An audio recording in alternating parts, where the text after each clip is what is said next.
promise you a chocolate, a movie, or just an outing. They take you instead to a dingy dark room, pin you to bed, take off your pants, and cut that part of you that was eventually supposed to make you feel one of the greatest pleasures of being a woman.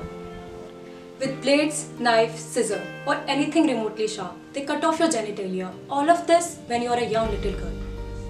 Female genital mutilation or cutting is a human rights issue that affects girls and women worldwide.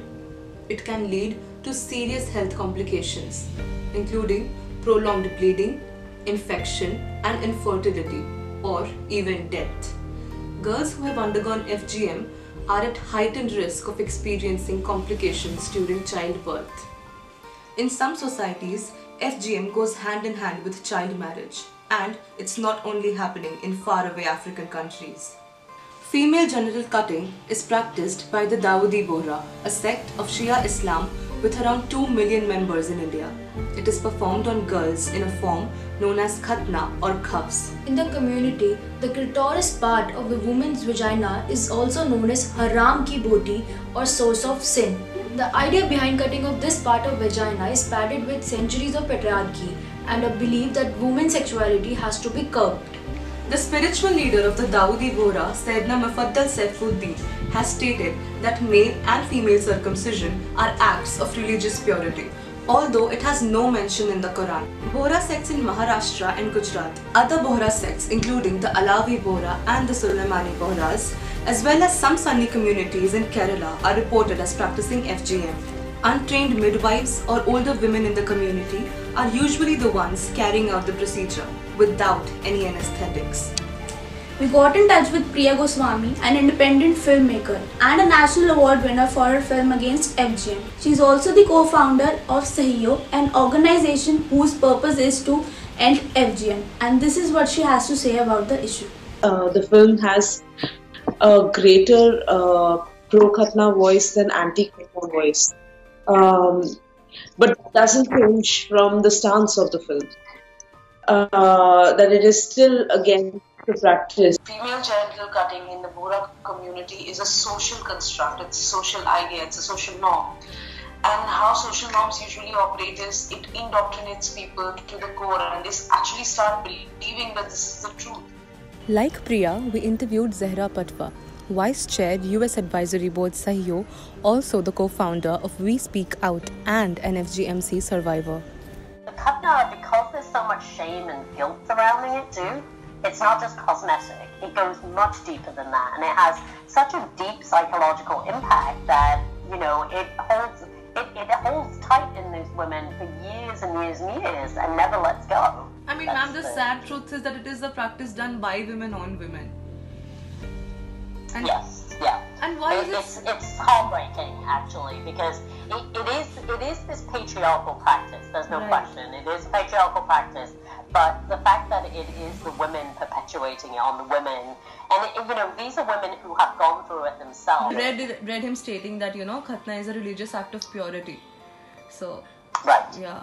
So the question is, if it's a religious act of purity, but the people who are in the countries where it's illegal don't need to do it, what does that say for the women in those countries? Are you then saying that we are not pure because, you know, we were not cut? Or no, I was, but they go on record saying that there is no official data. Right, but because it's not, because there isn't a law against it yet, because it's not officially a crime, they don't have official crime statistics. We are trying to do, ma'am, like as students and as mass communication students, we're just trying to reach out to as many people as possible and, you know, make them aware of the issue at hand. And thank you so much, ma'am, for, you know, coming on the call. Thank you, I really appreciate it. And no, thank it really you means a for lot. doing your research before we talked. I really appreciate that too. It's a good skill. At least 200 million women worldwide have undergone FGM. Eliminating FGMC by 2030 is the global target of the United Nations Sustainable Development Goals. FGM is mostly carried out on young girls between infancy and age of 15. FGM is clearly a violation of the human rights of girls and women.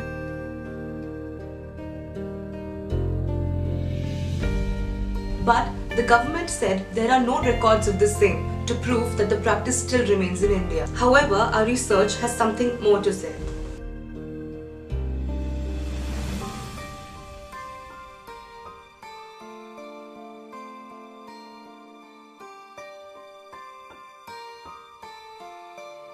In April 2018, India's Attorney General K. Venugopal asked the bench of the Supreme Court to issue directions regarding the case, but there have been no further developments ever since.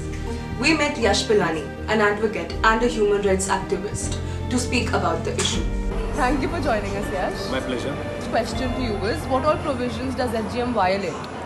As you all know that there is a PIL which is filed in Supreme Court, and it also states that it is in direct violation of Article 14, 15 and 21 of our Constitution, which are our fundamental rights. Alright, Yash would also want to know if there are any provisions in the Indian laws to address this. There is no specific law to address this, but there are some provisions. What are those provisions? Would you mind telling us? Yeah, like there is a POCSO Act, which is Prevention of Children from Sexual Offences. Right. And also there is IPC, in which Section 320 is there. Even these provisions are not effectively implemented, and the people are not willing to talk about this, as you all know that.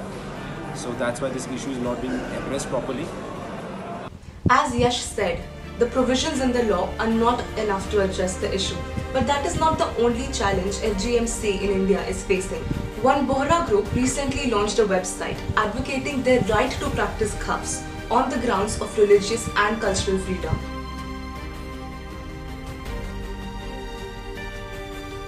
With opposing views from the community.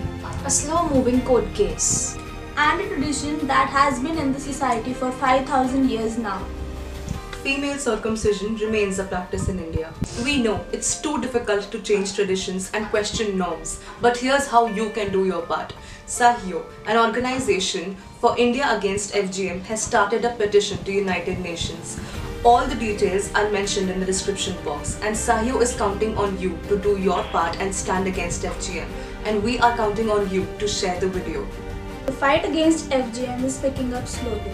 And make sure you like, share and subscribe the video to reach out to as many as possible.